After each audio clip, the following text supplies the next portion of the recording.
पुराण में है क्या, क्या है ऐसा शंकर की कथा में कि पूरा विश्व शिवमय हो गया, शंकर का हो गया? क्या है ऐसा? परखोगे तब जानोगे, जानो महाराज।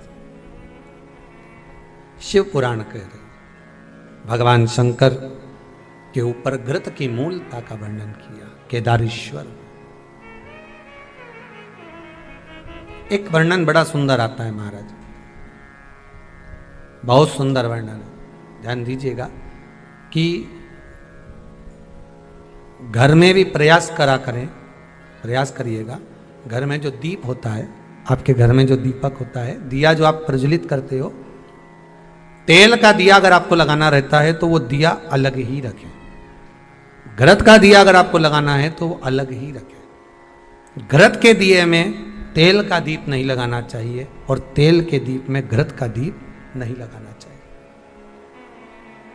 कई लोग कहते हैं, कई लोगों का एक प्रसंग रहता है, महाराज जी गुरुदेव हमारा इतना सा कहना है कि हम मंदिर जाते हैं, रोज दिया लगाने जाते हैं, हम भगवान को रोज दिया लगाते हैं, पर एक बात समझ में नहीं आती, हमारे सालों निकल गए दिया लगाते लगाते, उसके बाद भी मैं दुखी क्यों? भगवान ने मेरे क्यों नहीं सुनी? जब उस चोर को भगवान ने कुबेर बना दिया, केवल उसका कपड़ा जलाया, और मैंने इतने सालों से दिया लगाया, क्या भगवान मेरी नहीं सुन रहा? कारण हो सकता है तुम डब्बी तो घी की लेकर गई हो, बत्ती भी घी की लेकर गई हो, पर मंदिर में जो दिया पड़ा था जिसमें तुम बत्ती जला कर आई हो सकता है वो तेल की हो सकती है। कहीं ना कहीं हमारी गलती हो रही है, भगवान की तरफ से कोई गलती नहीं। भगवान तो हाला हजूर बैठा है तुम्हारा भंडार भरने के लिए, पर गलती हम करते हैं कि हम दिया नहीं ले जाते। हम तो मंदिर की दिया उठाया, अब वो घी का था कि तेल का था, अपन ने तो बत्ती लगा दी, नचित करा। पर पहले की माता कितनी चतुर होती थी, आटे का दिया लगाती थी कि वो दिया नया बनाओ, जरा सा आटा उसना है, रोटी बनी रही है, उसमें से दिया निकाला, लगा दिया। नहीं लगाना, दीप नहीं है। अगर आपको लगता है कि ये तेल का घी का दिया अलग होना चाहिए, इसलिए पहले मंदिरों के अंदर घृत दिया लिखा जाता था, घी का दिया, घी का दीप। आप कभी महेश्वर जाइए, महेश्वर में नर्मदा जी के घाट पर शिव मंदिर में जो दिए जलते हैं वहां लिखा रहता है ये घृत का दिया, तेल का दिया, वहां लिखा हो, दिए ही जलते हैं वहां 108। ये घृत का है, ये तेल का है। कई छोटी छोटी गलतियां हैं जो हम करते हैं और बाद में कहते हैं भगवान हमारा नहीं सुन। हमारी आदत है, दिया मांझ कर रखा, जो घी का लगाते आए थे, आज जरूरत पड़ गई कि तेल का लगा दिया, तेल का लगा दिया। अब तेल की बात मना नहीं, आपकी जैसी श्रद्धा आप लगाओ, तेल का लगा, तेल का लगाओ, घी का लगाना, घी का लगाओ, मन आपका, पर उस दिए में लगाओ जो अभी तक तुम घी का लगाते आए थे उसमें घी का ही लगाइए, जो तेल का लगाते आए थे उसमें तेल का ही लगाइए। क्या होगा उससे? स्कंद पुराण, कार्तिक खंड बड़े ध्यान से स्मरण करिए थोड़ा थोड़ा, या कभी मौका मिल जाए तो विष्णु पुराण भी पढ़िए, कभी मौका मिले आप। कल्याण का कृष्णांक वो भी पढ़िए, कभी मौका मिले तो, और उसका स्मरण करेंगे आप तो उसमें दीप का बड़ा बड़ा महत्व बताया। कौन सा दिया, शायद एक बार कथा में, पहले कार्तिक के महीने की कथा में हमने यहाँ पर व्यासपीठ से भी वर्णन किया सारे दीपों का महत्व, और उन दियों का फोटो भी दिखाया आपको कि इस दीप का मतलब ये होता है, इसमें ऐसा दिया लगना चाहिए, इसमें ऐसी बाती लगना चाहिए, उसमें ऐसा स्मरण होना चाहिए, बताया दीप महत्व। शिव का स्मरण करते हुए, शंकर का अनुमोदन करते हुए, घृत का दीप जब आप लगाएं, भगवान की साक्षी में जब आप दीप रखें तो आपके भीतर भगवान को पाने की एक ललकता, एक उत्सुकता होना, एक उमंगता हो शिव को पाने। समय आया, आगे चरित्र वर्णन किया भगवान शिव का। माता पार्वती जी की गोद में जो श्री गणेश जी महाराज विराजमान थे, उन्हीं का मंगल विवाह रिद्धि सिद्धि के साथ किया। विवाह कर देना एक अलग बात है, पर रिद्धि सिद्धि घर में आ जाना एक अलग बात है। नियम से, निवेदन से, करबद्ध निवेदन रहेगा कि घर में जिस कन्या को आप विवाह कर ला रहे हो उसका धन नहीं देखना हमको, उस कन्या का हृदय चित्त देखना। आप धन लेकर नहीं आ रहे हो, आप आपके घर में बहू लेकर, बहू का मतलब होता है जो बहुता में सम्मान पाए और बहुता में सम्मान दिया भी जाए। घर में जब प्रवेश करे तो हमारे को धन दूसरे का नहीं चाहिए, हमारी बहू का पांव घर में ऐसा पड़े, संपदा उसके आनंद में बढ़े। बस ये भाव रखकर हमें भीतर, भगवान गणेश जी महाराज का विवाह करा, रिद्धि सिद्धि आई, और रिद्धि सिद्धि आना कोई साधारण बात नहीं, सहज बात नहीं।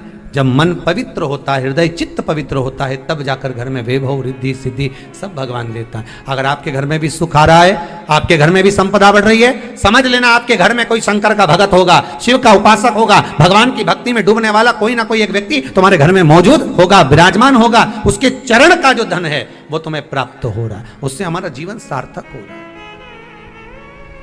इस बात का अभिमान ना करें कि आप कर रहे हो, आप नहीं, शिव करा रहा है, शिव करने वाला है, शंकर करा रहा।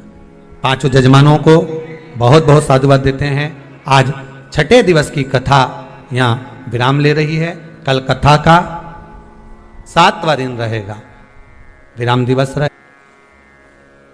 किसी ने बहुत सुंदर कहा है, पानी से नहाने वाले सिर्फ लिबास बदलते हैं। क्या बदलते हैं? केवल कपड़े। और पसीने से नहाने वाले किस्मत बदल देते हैं। किस्मत, भाग्य। केवल पानी से नहाने से भाग्य नहीं बदले हो, ये जोरदार पानी है, इसमें कूद लो तो नहा लो। अरे ऐसे तो गंगा तो कितना नहाओ तुम लोग, ईमानदारी की तो बोलो रे, कितना नहाओ। तो किसी ने सुंदर कहा है,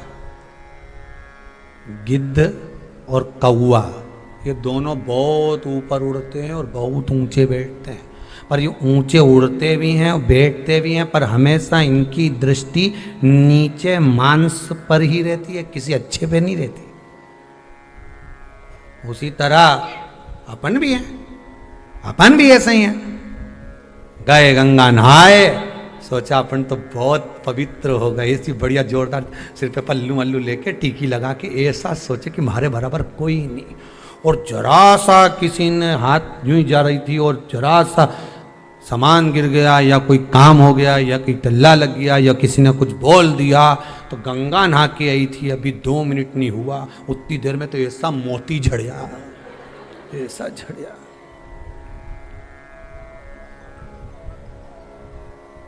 फिर किसी ने कह दिया तो गंगा नहा के आ रही, तो कम से कम अच्छे से तो बोल।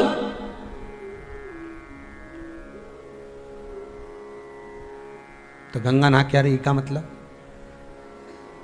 नहा के आ रही तो अच्छे से बोलूं। घाट घाट की गंगा निला दूं तो 2 मिनट में, अभी गंगा ना जाए, 1 मिनट नहीं हुआ डुबकी लगा, अभी तो बड़े प्रेम से बोल रही थी, हर हर गंगे भोलेनाथ जी बड़ी कृपा करी, हरिद्वार बुलाया, इलाहाबाद प्रयागराज बुलाया, बड़ी कृपा करी आपने, भगवान खूब गंगा नवाई। गंगा मैया बोले ठीक है अभी तक तो सही दिख रही है, पाप धुल भी गया। पर शास्त्र कहता है ऊपर से नहाने से कुछ नहीं होगा, शास्त्र कहता है भीतर से गंगा का स्मरण करिए, आपको नहाने की भी जरूरत नहीं पड़ेगी, गंगा खुद तुम्हारे दरवाजे पर आ जाएगी। भीतर से स्मरण करिए, आप गंगा का भीतर से स्मरण करिए, शिव का। फिर कहेंगे दिया मंदिर में लगाओ ना लगाओ, अगरबत्ती जलाओ ना जलाओ, पर इतना जरूर करना कि अपने द्वारा किसी को ठेस ना पहुंचे, किसी